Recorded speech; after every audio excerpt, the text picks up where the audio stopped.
আরে ভাই তুই কি আমার বাংলা কথা বুঝছিস না? ওই আমার গার্লফ্রেন্ড বেটা, আজকের থেকে আমার গার্লফ্রেন্ড, ছোট কাল থেকে আমার গার্লফ্রেন্ড। তুই কি বুঝোস না ওর লগে আমার 3 বছর ধরে রিলেশন হয়, আমার গার্লফ্রেন্ড।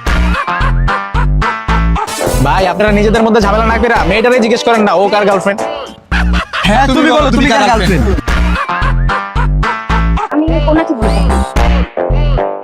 অ্যাকচুয়ালি ভাই হয়েছে কি, ওদের মধ্যে একজন আমাকে প্রচন্ড পরিমাণে ভালোবাসে, আরেকজন ভাই আমাকে শপিং করে দেয়, হাত খরচ দেয়, রেস্টুরেন্ট বিলও দেয়, বুঝছেন? আমি না ভাই কনফিউজ হয়ে গেছি অ্যাকচুয়ালি ওদের মধ্যে কাকে চুজ করবো। আপনি একটু আমাকে সলিউশন দেন না একটা ভাই প্লিজ।